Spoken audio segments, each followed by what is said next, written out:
Welcome to next India. आज है 29 जून 2021 और 29 जून 2021 से करंट अफेयर्स के जितने भी इंपॉर्टेंट क्वेश्चन बन सकते हैं सारे हम इस वीडियो में डिस्कस करेंगे और प्रत्येक क्वेश्चन से रिलेटेड इंपॉर्टेंट फैक्ट भी मैं इस वीडियो में आपको बताऊंगा। तो आप वीडियो को पूरा ध्यान से देखिए। यदि वीडियो अच्छा लगे तो लाइक, कमेंट तथा शेयर जरूर कीजिएगा। वीडियो के नीचे दिए गए लाल कलर का सब्सक्राइब बटन को जाकर आप सब्सक्राइब जरूर कर ले ताकि हमारे तरफ से आने वाले सभी अपडेट्स आपको जल्दी प्राप्त हो जाए तथा प्रत्येक दिन सुबह में करंट अफेयर्स आप प्रतिदिन से अपडेट हो जाए करंट अफेयर्स से। तथा सब्सक्राइब के बटन के बगल में बेल आइकन का बटन दिख रहेगा, उसे आप जाकर ऑल नोटिफिकेशन ऑन कर ले ताकि आपको सारे के सारे नोटिफिकेशन आपके पास चला जाए। तो चलिए दोस्तों, अंत में मैं आपसे एक क्वेश्चन भी पूछूंगा, उसका आंसर आपको कमेंट बॉक्स में बताना है। यदि आप इस वीडियो के पीडीएफ फाइल पाना चाहते हैं तो आप हमारे टेलीग्राम चैनल को ज्वाइन कर लें। वहाँ के सारे पीडीएफ एक साथ मिल जाएंगे। टेलीग्राम चैनल ज्वाइन करने के लिए आप इस वीडियो के डिस्क्रिप्शन में दिए गए लिंक पर जाकर क्लिक कर सकते हैं। लिंक पर क्लिक करने के बाद चैनल ज्वाइन कर लें तथा वहाँ से सारे के सारे पीडीएफ डाउनलोड कर लें। चलिए तो दोस्तों स्टार्ट करते हैं। आज का पहला क्वेश्चन है, हाल ही में संयुक्त राष्ट्र सूक्ष्म लघु मध्यम उद्योग दिवस कब मनाया गया है? तो हाल ही में यूएन द्वारा एमएसएमई दिवस कब मनाया गया है? तो हाल ही में संयुक्त राष्ट्र द्वारा 27 जून को एमएसएमई दिवस मनाया गया है। संयुक्त राष्ट्र सूक्ष्म लघु तथा मध्यम उद्यम दिवस के 2017 के स्थानीय और वैश्विक अर्थव्यवस्थाओं में एमएसएमई के काम और सतत विकास में उनके योगदान का जश्न मनाने के लिए 27 जून को आयोजित किया जाता है। यह दिन सतत विकास लक्ष्य यानी एसडीजी के कार्यान्वयन में इन उद्योगों को योगदान भी मान्यता देता है। 2021 मतलब इस वर्ष का थीम है एमएसएमई 2021 एक समावेशी और सतत वसूली की कुंजी यानी key to an inclusive and sustainable recovery. इसलिए संयुक्त राष्ट्र यह पता लगाने के लिए कार्यक्रमों की एक श्रृंखला की मेजबानी करेगा कि कैसे एमएसएमई हमारी व्यवस्था को रीढ़ को एक समान और टिकाऊ पोस्ट कोविड-19 रिकवरी सुनिश्चित करने के लिए सुसज्जित किया जा सकता है। बात हुई है एमएसएमई के बारे में, तो जान लेते हैं एमएसएमई के बारे में। क्या होता है एमएसएमई? एमएसएमई एक व्यवसाय के आकार को परिभाषित करने के लिए मानदंड अलग अलग देशों में भिन्न होते हैं। एक संदर्भ के रूप में यूरोपीय आयोग के सूक्ष्म लघु तथा मध्यम उद्योग की परिभाषा कर्मचारियों की संख्या और वार्षिक कारोबार का बैलेंस शीट के अनुसार स्थापित की जाती है। सूक्ष्म उद्योग 10 से कम कर्मचारी और वार्षिक कारोबार, किसी विशेष अवधि में ली गई राशि या बैलेंस शीट, कंपनी की संपत्ति और देन राशि की विवरण $2 मिलियन से कम हो, सूक्ष्म उद्योग के अंदर आता है। लघु उद्योग 50 से कम कर्मचारी तथा 10 मिलियन से कम का वार्षिक कारोबार का बैलेंस शीट लघु उद्योग के अंतर्गत आता है। 250 से कम कर्मचारी और 50 मिलियन से कम वार्षिक टर्नओवर या 43 मिलियन से कम बैलेंस शीट मध्यम उद्योग के अंदर आता है। ऐसे हम तीनों प्रकार के उद्योग को हम परिभाषित कर सकते हैं, सूक्ष्म लघु तथा मध्यम उद्योग। एमएसएमई परिभाषा का चुनाव कई कारकों पर निर्भर हो सकता है, जैसे कि व्यावसायिक संस्कृति, देश की जनसंख्या का आकार, उद्योग और अंतर्राष्ट्रीय आर्थिक एकीकरण का स्तर। यह बहुत मायने रखता है जनसंख्या के आकार पर। चलिए चलते हैं अगले क्वेश्चन की ओर। अगला क्वेश्चन है, हाल ही में भारत के कार्यवाहक केंद्रीय सतर्कता आयुक्त यानी सीवीसी के रूप में किसे नियुक्त किया गया है? तो हाल ही में सुरेश एन पटेल को सीवीसी कार्यवाहक सीवीसी के रूप में नियुक्त किया गया है। यह है इमेज में सुरेश एन पटेल। वर्तमान सतर्कता आयुक्त सुरेश एन पटेल को केंद्रीय सतर्कता आयोग में भारत के कार्यवाहक केंद्रीय सतर्कता आयुक्त के रूप में नियुक्त किया गया है।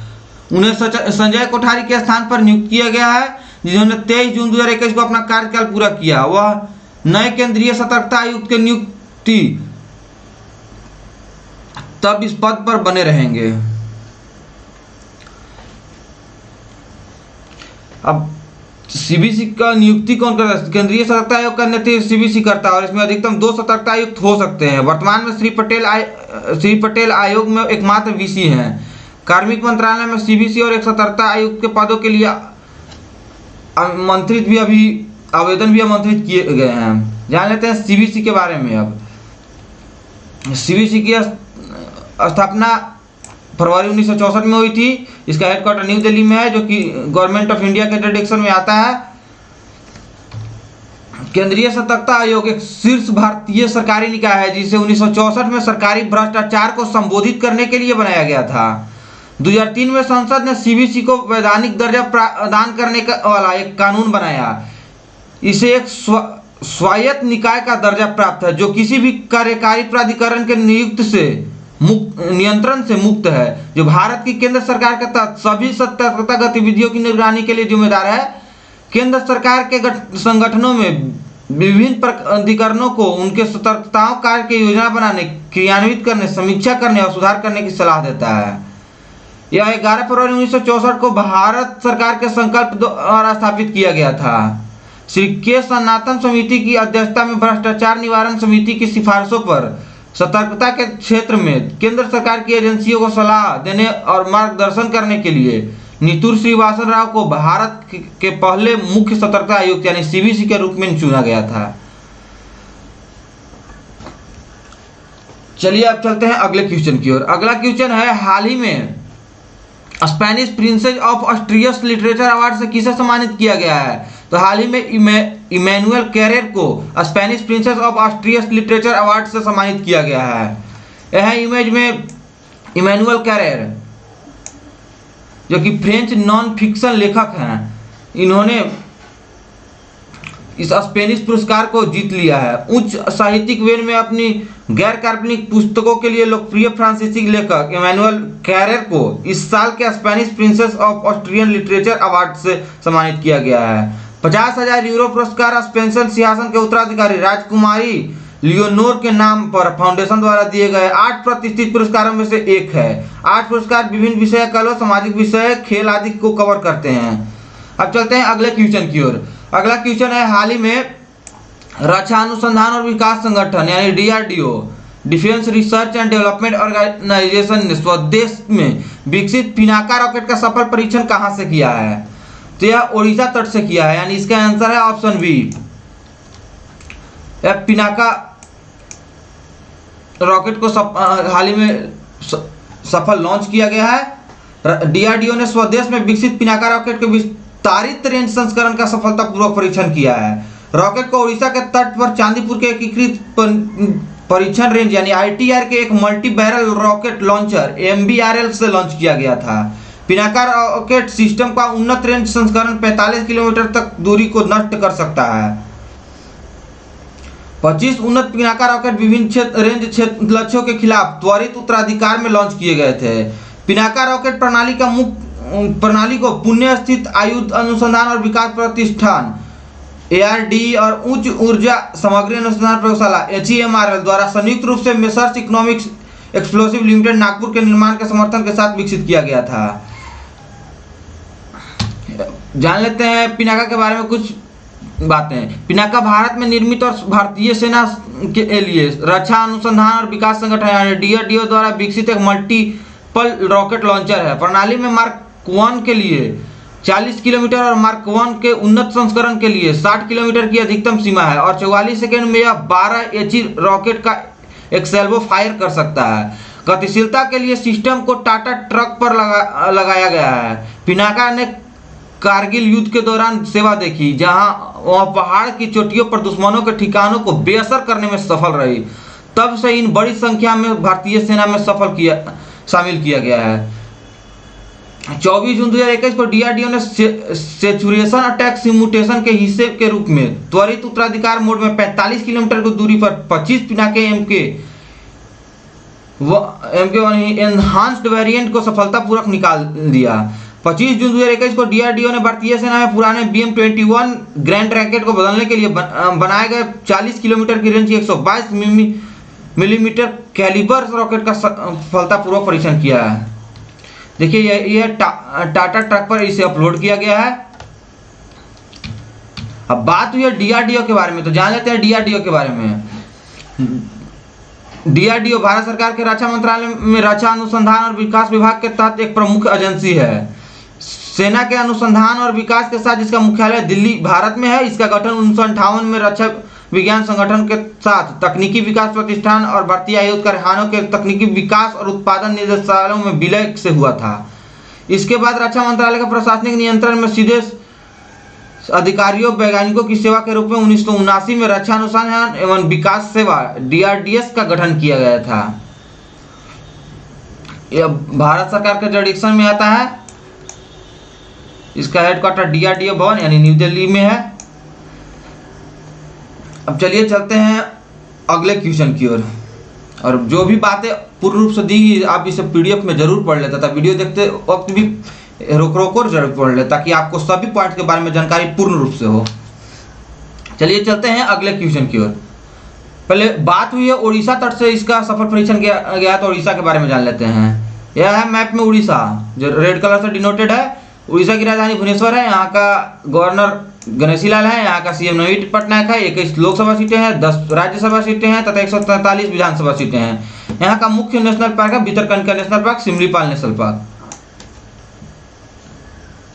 अब चलिए अगले क्वेश्चन की ओर। अगला और पांचवा क्वेश्चन है, हाल ही में इंडिया रेटिंग्स एंड रिसर्च के अनुसार फाइनेंशियल ईयर 2022 यानी 21-22 के लिए भारत की GDP विकास दर का कितना प्रतिशत अनुमान लगाया गया है? तो इसका आंसर है option B 9.6%। India ratings and research ने फाइनेंशियल ईयर 22 के लिए भारत की GDP विकास दर 9.6% रहने का अनुमान लगाया है। इससे पहले रेटिंग एजेंसी ने इसके 10.1% रहने का अनुमान लगाया था। हालांकि यह दर 31 दिसंबर 2021 तक भारत द्वारा अपने पूरी वयस्क आबादी का टीकाकरण करने पर निर्भर है। बात हुई है इंडिया रेटिंग एंड रिसर्च के बारे में, तो जान लेते हैं इसके बारे में। India rating and research Bharat की सबसे सम्मानित क्रेडिट रेटिंग एजेंसी है, जो भारत के क्रेडिट बाजारों को सटीक समय पर और संभावित क्रेडिट राय प्रदान करने के लिए प्रतिबद्ध है। स्वतंत्र सोच और कठोर विश्लेषण और क्रेडिट अनुसंधान के प्रति एक खुले और संतुलित दृष्टिकोण की नींव पर निर्मित इंडिया रेटिंग एंड रिसर्च पिछले एक दशक के दौरान तेजी से विकसित हुआ है। भारत के निश्चित आय बाजार में महत्वपूर्ण बाजार उपस्थिति प्राप्त कर रहा है।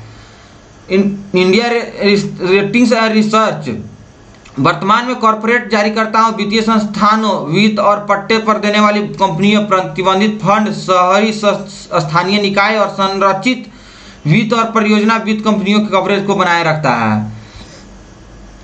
मुंबई में मुख्यालय इंडिया रेटिंग्स एंड रिसर्च के अहमदाबाद, बेंगलुरु, चेन्नई, दिल्ली, हैदराबाद, कोलकाता और पुणे में स्थित 7 शाखा कार्यालय है।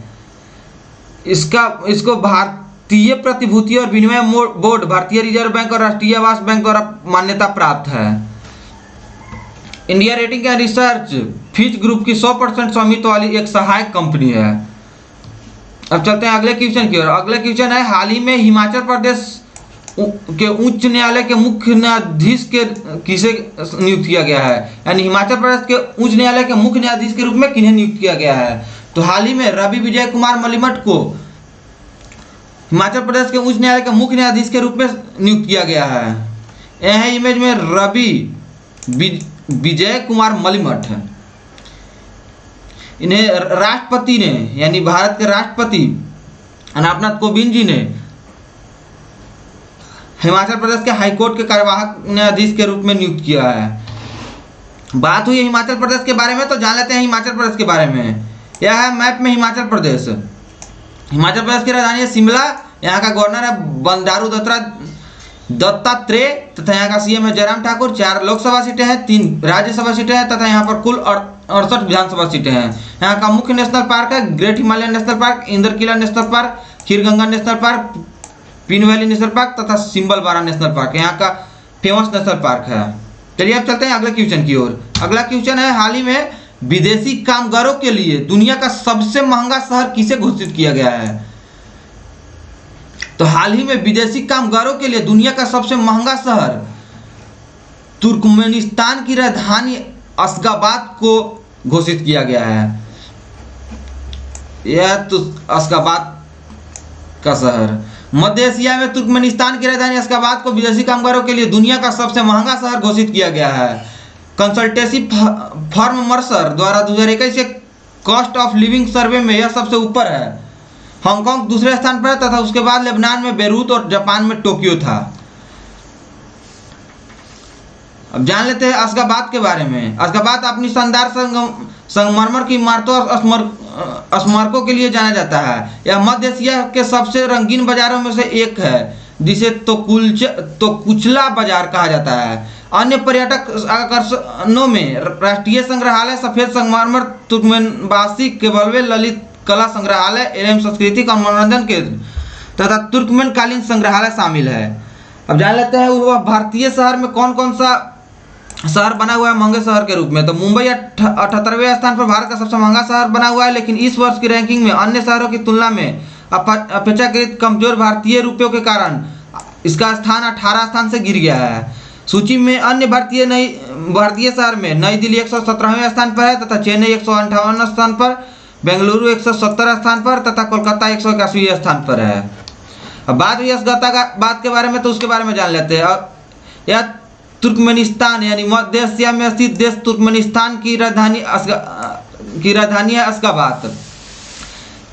तुर्कमेनिस्तान का करेंसी है तुर्कमेनिस्तानी मन्नत। यह है वर्ल्ड मैप में रेड कलर से डिनोटेड तुर्कमेनिस्तान, जो कि यह मध्य एशिया में पड़ता है। चलिए चलते हैं अगले क्वेश्चन की ओर। अगला क्वेश्चन है पैसा बाजार और किस बैंक ने हाल ही में स्टेटअप क्रेडिट कार्ड लॉन्च करने की घोषणा की है। तो हाल ही में पैसा बाजार और एसबीएम बैंक इंडिया ने हाल ही में स्टेटअप क्रेडिट कार्ड लॉन्च करने की घोषणा की है। पैसाबाजार.com भारत का सबसे बड़ा लेंडिंग मार्केट प्लेस और क्रेडिट स्कोर प्लेटफॉर्म और एसबीआई बैंक इंडिया सबसे युवा यूनिवर्सल ने step up credit card launch करने की घोषणा की है। एक क्रेडिट बिल्डर उत्पाद जो अपात्र क्रेडिट स्कोर होने के कारण औपचारिक क्रेडिट तक सीमित पहुंच वाले उपभोक्ताओं के लिए डिजाइन किया गया है। यह पैसा बाजार की नौ ऋण रणनीति के तहत लॉन्च किया जाने वाला पहला उत्पाद है। जान लेते हैं स्टेटअप क्रेडिट कार्ड के बारे में। एसबीआई बैंक इंडिया के साथ साझेदारी में बनाया गया स्टेटअप क्रेडिट कार्ड पैसा बाजार की 9 उधार रणनीति के तहत लॉन्च किया जाने वाला पहला उत्पाद है। यह एक सावधि जमा एसबीआई बैंक इंडिया के साथ के खिलाफ प्रदान किया गया एक सुरक्षित कार्ड स्टेप अप कार्ड उपभोक्ताओं को क्षतिग्रस्त क्रेडिट या बिना क्रेडिट इतिहास वाले उपभोक्ताओं को अपने क्रेडिट स्कोर बनाने में मदद करता है। अब बात हुई है पॉलिसी बाजार के बारे में, तो जान लेते हैं पॉलिसी बाजार के बारे में। पॉलिसी बाजार की स्थापना 15 दिसंबर 2011 को हुआ था। पैसा बाजार के संस्थापक नवीन कुकरेजा तथा यशीष दहिया हैं।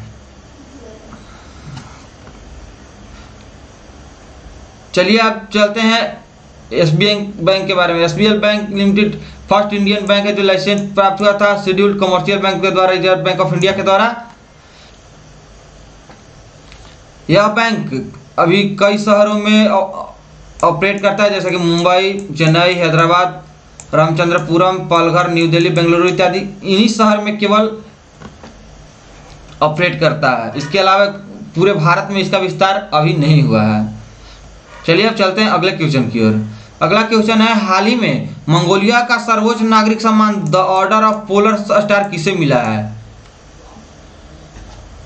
तो इसका आंसर है ऑप्शन ए आर.के. सभरवाल को मंगोलिया का सर्वोच्च नागरिक सम्मान the order of polar star मिला है। यह है इमेज में आर.के. सभरवाल। EIL यानी इंजीनियर्स इंडिया लिमिटेड के अध्यक्ष और प्रबंधक यानी CMD आर.के. सभरवाल को महामहिम द्वारा मंगोलिया के सर्वोच्च नागरिक पुरस्कार the order of polar star से सम्मानित किया गया है। मंगोलिया के राष्ट्रपति मंगोलिया में पहली बार तेल रिफाइनरी की स्थापना में उनके द्वारा किए गए उत्कृष्ट योगदान को मान्यता देते हैं। मंगोलिया सरकार की ओर से यह पुरस्कार मंगोलिया के दूतावास में आयोजित एक समारोह में भारत के मंगोलियों के राजदूत महामहिम गोचिन गनबोल्ड द्वारा प्रदान किया गया था। बात हुई है मंगोलिया के बारे में, तो जान लेते हैं मंगोलिया के बारे में। मंगोलिया का राजधानी है उलन बातोर तथा यहाँ का प्रेसिडेंट है उखना खुरेलसुख तथा यहाँ का करेंसी है मंगोलियन टोगरोग। यह है वर्ल्ड मैप में रेड कलर से डिनोटेड मंगोलिया, जो कि रसिया के बगल में पड़ता है। यह भी ईस्ट इंडिया में ही पड़ता है। अब चलिए चलते हैं अगले क्वेश्चन की ओर।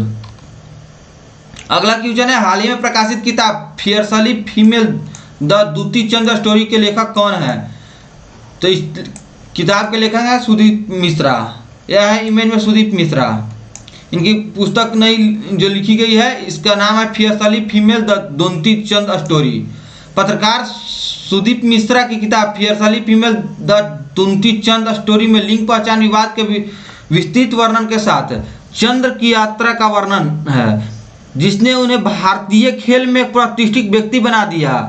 यह पुस्तक वेस्टलैंड बुक्स द्वारा प्रकाशित की गई थी। अब चलिए चलते हैं अगले क्वेश्चन की ओर। अगला क्वेश्चन है, हाल ही में संयुक्त रूप से शीर्ष स्कोर करने वाले सर्वकालिक पुरुष अंतर्राष्ट्रीय फुटबॉल खिलाड़ी कौन बन गए हैं? तो हाल ही में संयुक्त रूप से शीर्ष स्कोर करने वाले सर्वकालिक पुरुष अंतर्राष्ट्रीय फुटबॉल खिलाड़ी क्रिस्टियानो रोनाल्डो बन गए हैं। यह इमेज में क्रिस्टियानो रोनाल्डो संयुक्त रूप से शीर्ष स्कोर करने वाले सर्वकालिक पुरुष अंतर्राष्ट्रीय खिलाड़ी बन गए हैं। वह वर्तमान में ईरान के दिग्गज अली डेई के साथ बंधे हुए, जिन्होंने 1993 और 2006 के बीच 149 मैचों में 109 बार स्कोर किया था। क्रिस्टियानो रोनाल्डो ने 176 मैचों में 109 गोल के साथ पुरुषों के समग्र स्कोरिंग रिकॉर्ड को टाई करने के लिए 2 पेनल्टी किए और फ्रांस के साथ 2-2 के ड्रॉ के बाद यूरोपीय चैंपियनशिप में पुर्तगाल के 16 के दौर में आगे बढ़ गए। अभी इन्होंने इन्हीं के बारे में एक और हाल ही में लेटेस्ट न्यूज है, जो एक प्रेस कॉन्फ्रेंस के दौरान इन्होंने सामने रखी कार्बोनेटेड ड्रिंक की बोतल हटाकर सिंपल वाटर की बोतल इन्होंने पी थी, जिसकी वजह से उस कोका कोला ब्रांड के यानी उस कार्बोनेटेड ड्रिंक बोतल के ब्रांड की बिक्री कुछ ही मिनटों यानी कुछ ही क्षणों 1 मिनटों के अंदर बहुत ही उसकी बिक्री गिर गई थी। चलिए चलते हैं अगले क्वेश्चन की ओर। अगला क्वेश्चन है, हाल ही में अमेजन के AWS ने किस इंटीग्रेटेड मैसेजिंग ऐप को अधिग्रहण किया है? तो हाल ही में अमेजन के AWS यानी अमेजन वेब सर्विसेज ने विकर इंटीग्रेटेड मैसेजिंग ऐप को अधिग्रहण कर लिया है। अमेजन के व्यवसाय, सरकारी एजेंसी और व्यक्तियों के लिए सुरक्षित संचार की पेशकश करने के लिए एक अमेरिकी इंस्टेंट मैसेजिंग ऐप विकर का अधिग्रहण किया है, जो कोविड-19 महामारी के कारण हाइब्रिड कार्य वातावरण में जा रहे हैं। यह ध्यान दिया जाना चाहिए कि विकर उन्नत सुरक्षा सुविधाओं के लिए सबसे सुरक्षित एंड टू एंड एन्क्रिप्टेड संचार तकनीक प्रदान करता है, जो मैसेजिंग, वॉइस और वीडियो कॉलिंग, फाइल शेयरिंग सहयोग में पारंपरिक संचार सेवा के लिए साथ उपलब्ध नहीं है। जान लेते हैं विकर ऐप के बारे में। विकर ऐप को Amazon.com इंक के क्लाउड कंप्यूटिंग यूनिट यानी AWS अमेजन वेब सर्विसेज द्वारा एक अज्ञात राशि के लिए अधिग्रहित किया गया है। विकर एक एंटीक्रिप्टेड मैसेजिंग सेवा है, जिसे 2012 में स्थापित किया गया था और मुख्य रूप से संयुक्त राज्य में सरकारी एजेंसियों द्वारा उपयोग किया जाता है। जान लेते हैं अमेजन के बारे में। अमेजन जिसका CEO है एंडी जैसी तथा इसका CEO यह डिजाइनेटेड CEO तथा इसका वर्तमान CEO जेफ बेजोस है। इसके फाउंडर भी जेफ बेजोस जी हैं। ये फाउंड किया गया था 5 जुलाई 1994 को USA में वेलिवियो वाशिंगटन USA में इनको फाउंड किया गया था, अमेजन को फाउंड किया गया था। अब अमेजन वेब सर्विसेज यानी AWS को फाउंड 2006 में किया गया था। यह इनके फाउंडर Amazon.com था तथा इसका हेडक्वार्टर भी USA में था, लेकिन इसका हेडक्वार्टर का स्थान दूसरा था, सिएटल वाशिंगटन यूनाइटेड में इसका स्थान हेडक्वार्टर है। अब विकर के बारे में जान लेते हैं। विकर का स्थापना 2012 में हुआ था तथा इसके CEO जोएल वेलेंस्ट्रोम है तथा इसके फाउंडर निको सेल थे। चलिए चलते हैं अगले क्वेश्चन की ओर। अगला क्वेश्चन है, हाल ही में BCCI के सचिव जय शाह ने कब पुष्टि की कि देश में कोविड-19 की स्थिति के कारण ICC पुरुष T20 विश्व कप को भारत से UAE में स्थानांतरित कर दिया जाएगा। तो हाल ही में यानी कल ही के दिन भारत के गृह मंत्री अमित शाह के बेटे जय शाह ने यानी भारतीय क्रिकेट कंट्रोल बोर्ड के सचिव जय शाह ने फिर से यानी दोबारा पुष्टि की कि कोविड-19 के कारण ICC पुरुष T20 विश्व कप को भारत से UAE को में स्थानांतरित कर दिया जाएगा। यह सौरव गांगुली तथा यह अमित शाह के बेटे जय शाह, इन्होंने हाल ही में UAE में शिफ्ट कर दिया है T20 वर्ल्ड कप को। बात हुई है बीसीसीआई के बारे में तथा आईसीसी के बारे में, तो दोनों के बारे में जान लेते हैं। बीसीसीआई के प्रेसिडेंट है सौरव गांगुली तथा इसका हेडक्वार्टर है मुंबई में, तथा इसको फाउंड किया गया था दिसंबर 1928 में, तथा बीसीसीआई का फुल फॉर्म होता है board of control for cricket in India. बात हुई आईसीसी के बारे में, तो आईसीसी का फुल फॉर्म होता है इंटरनेशनल क्रिकेट काउंसिल। इसका हेडक्वार्टर दुबई यूएई में है। इनको फाउंड किया गया था 15 जून 1909 को। इसका मोटो है क्रिकेट फॉर गुड। इसका डिप्टी चेयरमैन है इमरान ख्वाजा तथा इसका चेयरमैन है ग्रेग बार्कले। यहाँ का सीईओ यानी आईसीसी के वर्तमान सीईओ मनु साहनी हैं। बात हुई यूएई के बारे में, तो जान लेते हैं यूएई के बारे में। यह मिडिल ईस्ट में स्थित एक देश है यूएई, जिसका फुल फॉर्म यूनाइटेड अरब अमीरात्स। इसकी कैपिटल अबू धाबी है तथा इसका करेंसी यूएई दिरहम है। यह एक छोटा सा देश है लेकिन बहुत ही वेल डेवलप्ड कंट्री है। अब चलिए चलते हैं अगले क्वेश्चन की ओर।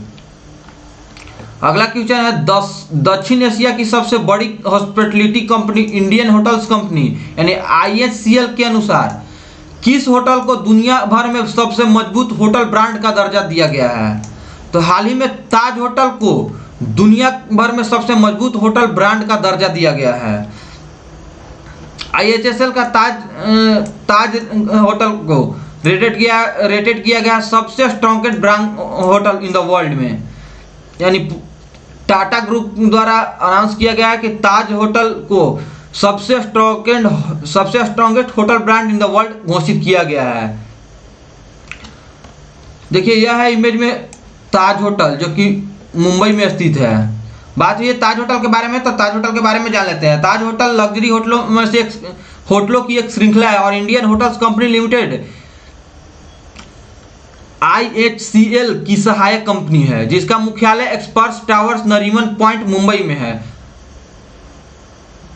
टाटा समूह के संस्थापक जमशेदजी टाटा द्वारा 1903 में निर्मित कंपनी टाटा समूह का एक हिस्सा है, जो भारत के सबसे बड़े व्यापारिक समूहों में से एक है। कंपनी ने वर्ष 2010 में 20,000 से अधिक लोगों को यह रोजगार दिया था। अभी वर्तमान में ताज होटल के सीईओ है पुनीत चाटवाई। इसका हेडक्वार्टर तो मुंबई में बताए ही।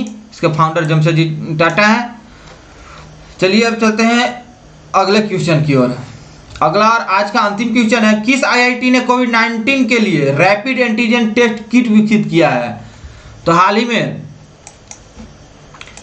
आईआईटी दिल्ली ने कोविड-19 के रैपिड एंटीजन टेस्ट किट विकसित किया है। IIT Delhi launches indigenous rapid antigen kit price at 50 रुपये। यह मात्र 50 रुपये में एंटीजन किट है, जो कि यह पूर्ण रूप से स्वदेशी है। आईआईटी दिल्ली कोविड-19 के लिए एक रैपिड टेस्ट एंटीजन टेस्ट को किट लेकर आया है। आईसीएमआर स्वीकृत परीक्षण किट 5 मिनट के भीतर परिणाम देता है। पहली पूर्ण स्वदेशी किट 50 रुपये में खरीदने के लिए उपलब्ध होगी। आरएटी किट को केंद्रीय शिक्षा राज्य मंत्री संजय धोत्रे ने लॉन्च किया था। परीक्षण के पीछे तकनीक को आईआईटी दिल्ली द्वारा पेटेंट कराया गया है। आईआईटी दिल्ली के सेंटर फॉर बायोमेडिकल इंजीनियरिंग के प्रोफेसर हरपाल सिंह ने कहा, कोविड-19 का पता लगाने का एक तरीका आरटी-पीसीआर परीक्षण है, लेकिन यह एक समय लेने वाली प्रक्रिया है। लोग सेल्फ टेस्टिंग किट की तलाश में थे, जिसका इस्तेमाल मरीज के घर पर किया जा सके। विधि तेज होनी चाहिए। इसके लिए किसी प्रयोगशाला सुविधा की आवश्यकता नहीं होनी चाहिए। आज हमने रैपिड एंटीजन आधारित डिटेक्शन की लॉन्च की है। कई किट उपलब्ध है, लेकिन हमारी पहली पूरी तरह से स्वदेशी किट है। आईआईटी ने भारत में अपने वाणिज्यिक रोल आउट के लिए 2 फर्मों का लाइसेंस प्रदान किया है। बात हुई है दिल्ली के बारे में, तो जान लेते हैं दिल्ली के बारे में। यहाँ मैप में छोटा सा यूटी दिल्ली जो रेड कलर से डिनोटेड है, एक छोटा सा यूटी है। इसकी राजधानी न्यू दिल्ली है। यहाँ का लेफ्टिनेंट गवर्नर अनिल बैजल है। यहाँ का लेटेस्ट सीएम अरविंद केजरीवाल जी है। 7 लोकसभा सीटें हैं, 3 राज्यसभा सीटें हैं तथा यहाँ पर 70 विधानसभा सीटें हैं। यहाँ का एक मुख्य नेशनल पार्क है जिसका नाम है नेशनल जूलॉजिकल पार्क। यह एक यूटी यानी यूनियन टेरिटरी है, केंद्र शासित प्रदेश है। अब चलते हैं दोस्तों कल के वीडियो का अंतिम क्वेश्चन की ओर। कल के वीडियो का अंतिम क्वेश्चन था, हाल ही में प्रसिद्ध छायाकार और मलयालम फिल्म निर्देशक शिवन का 89 वर्ष की आयु में निधन हो गया है। उन्होंने कितनी बार राष्ट्रीय पुरस्कार जीता है? तो उन्होंने 3 बार राष्ट्रीय पुरस्कार को जीता था। अब चलते हैं आपके लिए आज का क्वेश्चन है। आपके लिए आज का क्वेश्चन है, सरकार ने किस वर्ष तक फेम चरण 2 कार्यक्रम का विस्तार करने का निर्णय लिया है? इसका आंसर आपको कमेंट बॉक्स में बताना जरूरी है। आप इसका जवाब कमेंट बॉक्स में जरूर दें तथा प्रत्येक दिन का दिवस, पिछले पूरे महीने का दिवस आज कमेंट बॉक्स में आपने जरूर लिखें, ताकि पूरे मंथ का दिवस आपको एक साथ ध्यान में रहे, आप उसे याद किए रहें। तथा प्रत्येक दिन लिखने से दिवस, पिछले महीने के पूरे, इस महीने के पूरे दिवस को लिखने से आपका सभी का सभी दिवस आपको एक साथ ध्यान में रहेंगे। तो चलिए दोस्तों, यह हमारा नेक्स्ट इंडिया नाम का यूट्यूब चैनल, आप इसे सब्सक्राइब करना ना भूलें तथा बगल में दिए बेल आइकन को जरूर प्रेस कर ले। यदि वीडियो अच्छा लगे तो लाइक, कमेंट तथा शेयर जरूर करें। आप हमें फेसबुक, इंस्टाग्राम, टेलीग्राम, ट्विटर सभी जगह फॉलो कर सकते हैं। सभी का लिंक डिस्क्रिप्शन में भी दिया हुआ है तथा यहाँ पर भी दिया हुआ है। सब आप हमें जहाँ भी फॉलो करना चाहते हैं, आप हमारे डिस्क्रिप्शन लिंक पर जाएं, वहाँ पर सभी के सभी लिंक दिया हुआ है, आप हमें वहाँ से फॉलो कर सकते हैं। यदि PDF फाइल आप पाना चाहते हैं तो आप हमारे टेलीग्राम चैनल को जरूर ज्वाइन कर लें। टेलीग्राम चैनल को ज्वाइन करने के लिए डिस्क्रिप्शन में दिए गए लिंक पर जाकर क्लिक कर ले तथा सभी के सभी वहाँ पर आपको PDF मिल जाएगी। आप सभी के सभी PDF डाउनलोड कर सकते हैं। चलिए तो दोस्तों, फिलहाल के लिए आप सभी को बहुत बहुत धन्यवाद। अपना ख्याल रखें, मुस्कुराते रहे, पढ़ते रहे, बड़ों का सम्मान करें, छोटों को प्यार दें। अपना व्यक्तित्व इस प्रकार से विकसित कर ताकि लोग, खास करके महिलाएं, आपके साथ सुरक्षित महसूस करें। धन्यवाद।